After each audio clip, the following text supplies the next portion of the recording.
Welcome back to Barley and Hops. Look, today we're going to do a Pinot Grigio wine. We're going to show you really how easy that is. Now, first of all, when we get started, I want to apologize up front for the length of this because I'm going to try to explain a lot of tips and tricks along the way that may help you in the long run.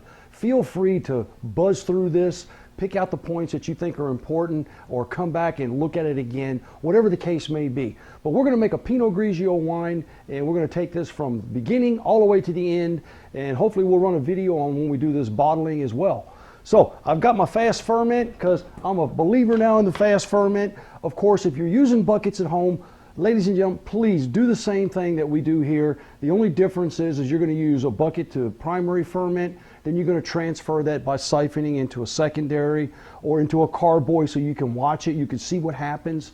But in the fast ferment, there's no need to transfer because we're going to remove the yeast from the bottom as opposed to removing the wine off the top and then dumping the yeast and putting the wine back. It's simplistic. I've got these in the shop. These things are selling like crazy, and they really are very useful and very unique. So before we get to that, I've already cleaned it, I've already sterilized it, so we'll get to that point in a second. What I've got here is I've got the Pinot, the Cru Select, as a matter of fact, Pinot Grigio Kit, and this is the 16. There, we can turn it all the way around. This is a 16-liter kit, and just like when we did the Peach Perfection wine, this comes with a bag of juice that's on the inside. This bag, it's a heavy bag of 16 liters of the Pinot Grigio juice that's made from the wine, from the grapes. So we're going to add that to the fast ferment when the time comes. But I just wanted to show you what's included in the kit. Now, it's 16 liters. We're going to make 23 liters of wine. So we'll start off with 16 liters. And the instructions have us put 4 liters into the fast ferment first and start adding some chemicals. Let me tell you what we've got here. We've got a really great set of instructions. And these instructions lay out to you exactly how to do this step by step on day 1, and then what you do on day 14, and then all the way down to bottling. Also has some good tips and tricks on it as well. Of course, I have with me my handy paddle for stirring and mixing. My Star Sand, which I'm a believer in. Now here's my first tip for you. Star Sand comes in a small 8 ounce. You can get them in 12 or 16 ounce containers. Remember, when you get this stuff, use it very sparingly. It'll last you for almost ever. I've got a bottle in the back room I've been using for a year and it's still not even half gone yet. But I'd say put it in a spray bottle, use it as a spray, because if you leave it in a sealed container, it'll maintain its efficiency. If you put it in an open bucket, it'll go bad on you. Now, it's only 1 ounce per 5 gallons. It's a contact sanitizer. You can use it to sanitize your countertop. You can use it to sanitize just about it. It's a spray, and go on about it because it's a contact sanitizer. Normally, when I use it, everything has to be clean first. Once it's clean, you give it a spray. You give it a shake, and then you can use it. So remember, when we're talking about making wine, beer, or mash, we're talking about sanitizing. We're not talking about sterilizing. If you go into the operating room sterilization, you're gone a little bit too far. We're looking for sanitary, not sterile. All right, of course I've got my wine thief so I can pull wine out later, and I can check it with my handy hydrometer so I can get a gravity reading. Now, what else is included in the kit is we have bentonite, and bentonite's really just a base of clay. It's just like it's a clay, really is what it is. It's a clay, and it'll formulate that first introduction into that first 4 liters of water that we put in there, and it'll allow anything else that's suspended inside that water and or in the juice to start to coagulate and start to fall, because you want to make sure you got a clear wine at the very end. So that's the very beginning of that. Then we have our EC1118 yeast. Is probably the most popular yeast on the market, EC1118, and that's what we use to make the Pinot Grigio wine. Later on, when we're finished, we're getting ready to stabilize, we're going to use a sulfite and potassium sorbate. Then that comes in the packet as well, and it tells you exactly when and how to add these. You'll add them and agitate it, and then add the second one and agitate that as well. And then we have the clarifying agent, well, which is something else that you also add, is a cheetah sand and Kiasol. It's 2 products, and just make sure you put them in correctly, because you put the Kiasol in first. You'll stir it, make sure it's all mixed up, give it about a minute or so to get all mixed in, and then you'll add the cheetah sand, and that'll clarify your wine. Everything will drop to the bottom.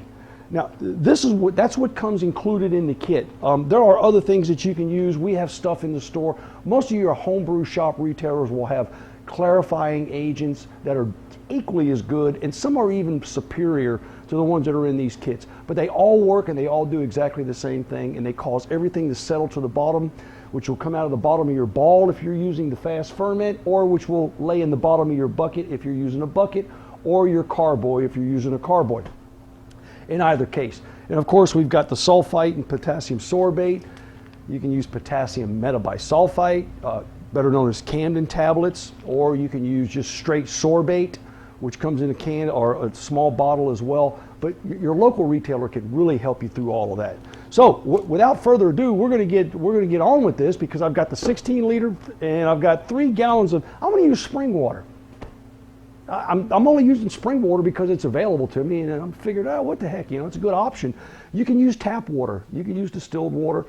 I'd stay away from distilled water only because in distilled water, remember, your yeast are going to be looking for certain minerals and nutrients that are already resident in water, and distilled water kind of takes that away, so you might want to reintroduce that through a yeast nutrient. So if you want to avoid adding a yeast nutrient to this, just use spring water or use tap water. Remember, if your tap water tastes fine, your wine is going to taste fine. So, without further ado, we're going to get started, and I'm going to take this thing step by step. And according to our instructions, the first thing we do is we're going to add, we've got everything clean, it tells you to do that. Then we're going to add our 4 liters of warm water. And I just took one of these gallon jugs and I threw it in the microwave. Yeah, I did. I threw it in the microwave for about 1.5 minutes or so, just to make sure my first gallon of water was warm. So I'm going to add the 4 liters in here. And then I'm going to add the bentonite. And as soon as I get that done, I'm going to come back, because this is really the boring part of it. It only takes a few minutes. So I'm going to add that, and I'm going to mix it, and then I'll be back in just a moment. Okay, well, look, I've added the bentonite to the 4 liters that I've got inside here.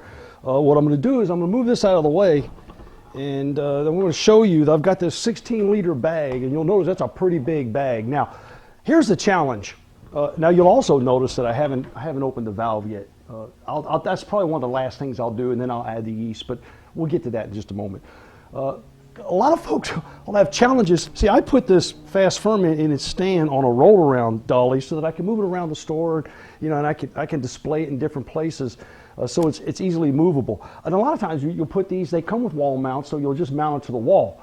But you want to make sure that you mount it high enough, about as high as I have it here, maybe about eye level almost, so that you can drain from the bottom and you can do everything you need to. You can bottle from it, and that way it's usable and it's efficient.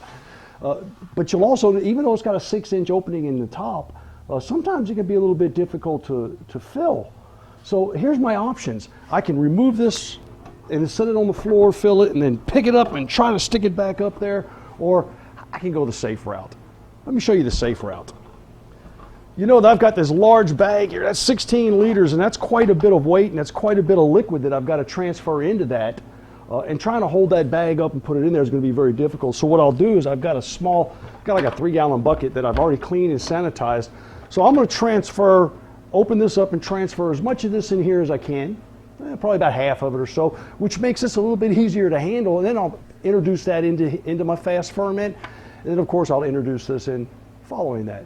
So, it's sort of like put it in a little bit at a time, but put it in where I can handle it, as opposed to my fast ferment trying to handle me. So you just follow along. We'll get to this in just a second, and I'll be right back. Well, here we are. I've got about half of this bag already poured into that bucket. And what I'm going to do now is I'm just going to go ahead and introduce the rest of it into here as the instructions tell me to do. So it's pretty easy to do. You just kind of hold it up there and just let that bag flow.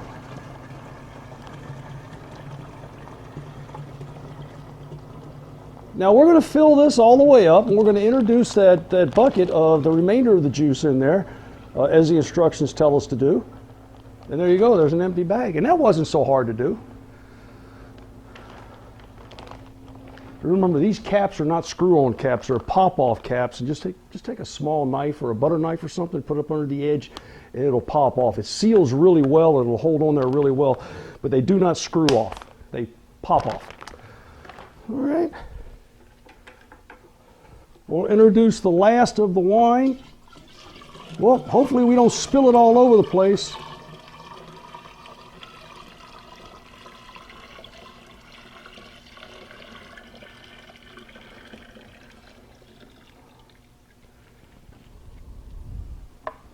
there we go. Putting everything back in. I just did a little bit of cleanup because I spilled a little bit on the outside. What we're going to do now is we're going to make sure that we get a good mix of those juices. There we go. A spray, a shake, and there we go. We get us a good mix going.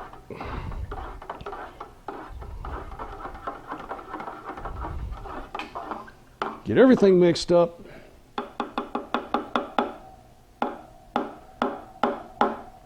And I'm going to lay my paddle down, and now we're going to take a gravity reading.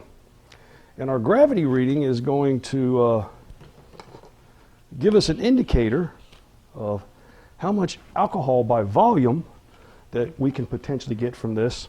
And it's also going to tell us the health of our yeast during the process of fermenting. So I use a wine thief. I got to do my spray. A shake, because I don't want to introduce anything into that. I want to make sure it's sanitary. It's already clean. I'll just introduce the wine thief. Let that fill up. Pull it back out. Hold that over top of my my handy bucket. Let's give this, drop it in and give it a spin.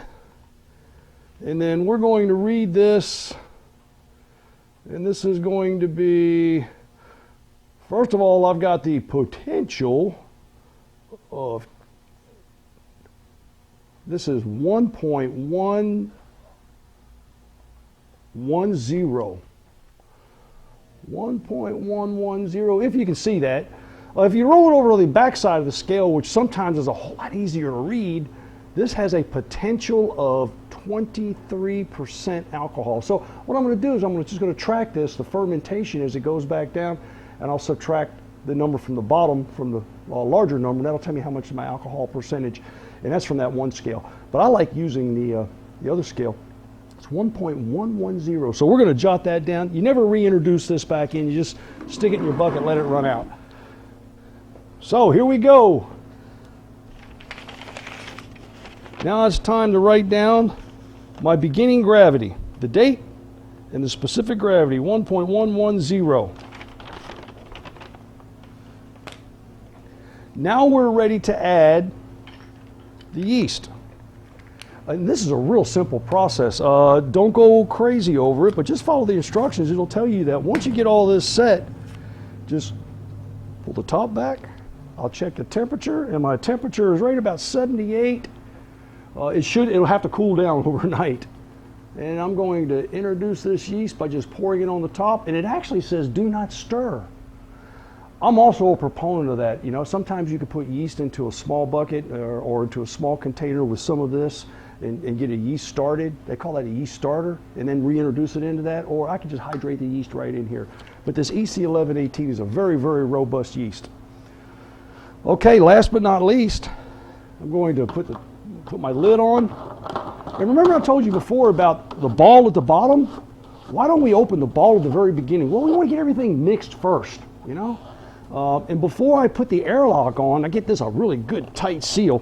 Now I'm going to open up the ball at the bottom, and I'm only going to open up and let a little bit of that in. And then I'm going to allow my yeast to start to ferment, and later on I'll open that ball completely and let everything drop to the bottom. So we'll add a little bit of water.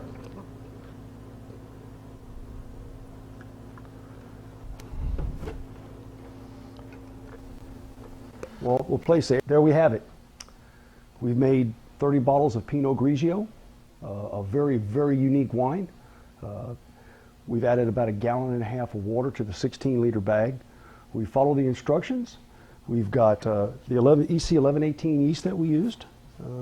What I've got left here is I've got, of course, the instructions, and I've written down everything on the instructions, and I'd recommend you do the same thing. Just track it the way you're supposed to. You know, most of your fermentation will happen in the first 72 to 96 hours, but just allow it its full 14 days in order to develop its character and its profile. What we've got left is we've got the sulfite, the potassium sorbate, which is going to prevent re-fermentation right prior to bottling. But prior to that, we're also going to use our chiasol and chitosan That's going to clarify, so any of the solid particulates that are in here, or anything left over from the yeast, is going to drop to the bottom, and we'll remove that from the ball off the bottom of your fast ferment. And again, remember, if you're using a bucket or if you're using a carboy, the process is still the same. That'll just be on the bottom of those 2 containers. So that's what we're going to do. We're going to wait our 14 days, and then we're going to allow it to do the clarification.